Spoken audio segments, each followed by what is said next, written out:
Hi everyone, Coach Corielli here, and welcome back to another how-to segment. And my last how-to segment was all about the kettlebell goblet squat. And if you go back and take a look at that video, the premise was the fact that that goblet squat could be a great strength tool, but also a great mobility tool as well. And I goblet squat every day. I don't goblet squat heavy. It's difficult to kind of meld the strength and mobility aspects of the goblet squat if you're going heavy every day. I incorporate it within my warm-up routine, Monday to Friday or 5 days a week, maybe doing about 15 to 20 goblet squats per workout session. That helps to keep that pattern of the squat going, especially with myself and my knee health, arthritic left knee. It's just the right enough dosing. Now, I wanted to talk to you today about the kettlebell front squat. And this time of year, people are wanting to get back in shape, and people ask, where is the best place to start? Well, if you are a minimalist, like I am, meaning that you try to negate and reduce the amount of decision fatigue you have, I'm quite happy with only a few pieces of equipment, but then being creative and knowledgeable about how to use those in different modalities. Now, in order to talk about the kettlebell front squat, yes, you have to have a proper squat pattern, but you have to talk a little bit about the kettlebell clean. And I do have a video that samples the simple and sinister one-arm clean and also a two-hand clean.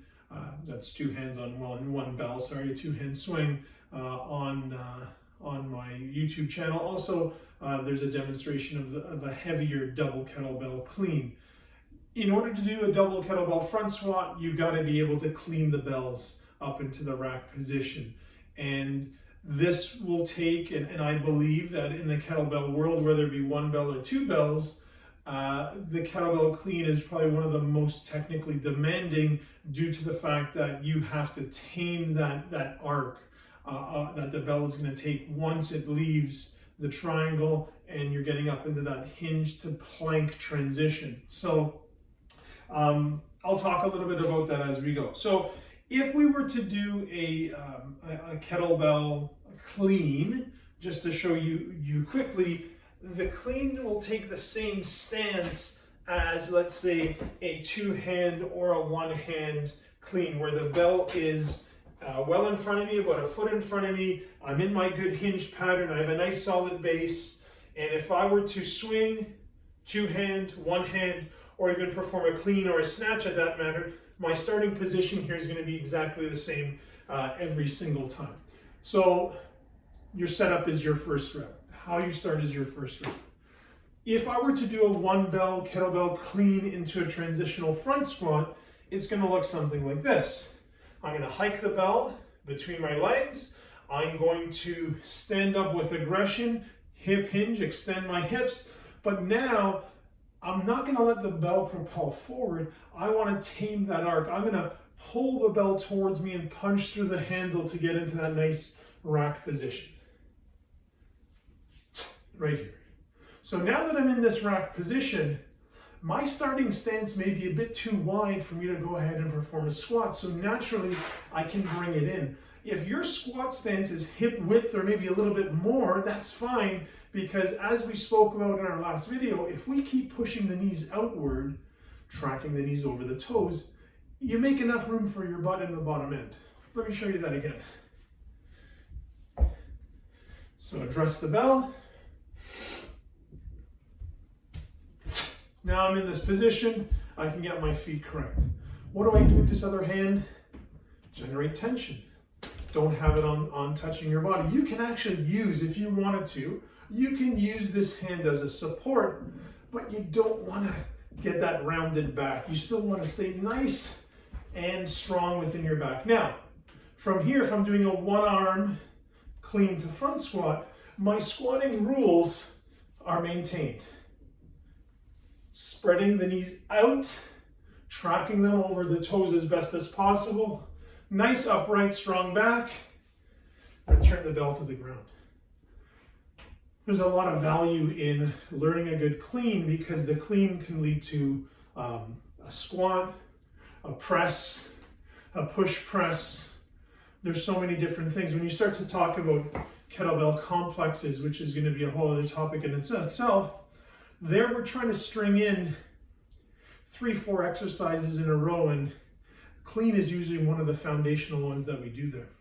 So another side aspect of this is, if I was a collision, and I was a collision athlete, football, rugby, whatever it may be, that kettlebell clean, that bringing the bell into the rack position, kind of mimics a little bit of contact, which maybe not bad for that conditioning off-season aspect of training for a specific sport. So once again, one bell, clean, set your feet, and squat. Tracking the knees over the toes, making room for my butt in between my legs. Return the bell back to starting position. We can increase the intensity now by using 2 bells, doing a double kettlebell clean, then front squat. Here in this modality, once I start using 2 bells, my initial stance has to be a little bit wider, but I have to be cognizant that's not the ideal place to squat from. So as soon as I perform that double kettlebell clean, I'm going to bring my feet in a little bit, one little small step. Once you get good at this, some people will actually transition from the clean and do a little slide step with one of their feet and get into that position. Practice will make perfect. So if we take a look now, double kettlebell clean, got to generate a lot of tension in your column, in your hinge position. Your starting position has to be very strong, and we now have to do a double pull and punch to get into the rack position. Once again, that whole idea of that collision athlete training, the double kettlebell clean is a good one for that. Okay, so I have the bells in front of me. I've widened my stance to make room for both bells going into the triangle for my initial pull phase. And we'll hinge and extend the hips. All right, so here I'm in a nice comfortable rack position. I'll turn from the side, a little bit of slight hip hinge, and I'm starting my decline down. Now the load is in front. I don't want to be leaned back. I don't want to be leaned too far forward, because then those bells are going to take me forward. Your back has to be straight, but you can have a little bit of flexion. The fact that the weight is in front of you is a great learning tool for keeping yourself upright. If we try to collapse forward, the bells are going to take us downward. And like I said, that's the double kettlebell clean into the front squat, into a double press, a seesaw press. There's so many different aspects we can build from, excuse me, from that one modality there. Now, let's say that you don't have matching kettlebells. You don't have 2 of the same. I've been working with my 245s here. These are my original. Let's say that we had, I have a 16 kilo bell here and my 20 kilo bell here. You can do uneven bells. And it's actually a great tool to time up that taming of the arc when we get that clean. Because now, if you have uneven bells, now you're thinking, okay, I gotta maybe have a little bit more extension. You're actually gonna learn that you have to take maybe a little bit off the extension and control that pull and punch motion that's there. Remember, the engine, so to speak, of getting the bells into the rack position, getting that kettlebell clean is your hips, but your arms are the steering wheel. So if you're to do an uneven bell clean, right, you get them back in the rack. It'll feel awkward, but you'll get that timing down. And if I do, let's say, a couple repetitions with the lighter bell in one hand, then I can always switch it up and get more repetitions with the other hand. and back down. Okay. Another final carryover is your loaded carries, which should be a part of every workout, probably near the end. If you do a rack, a single bell or two bells in the rack position, that can be phenomenal for building your work capacity. It's a great, it's a great exercise. It's a great move. If you have the equipment, I would suggest you give it a try.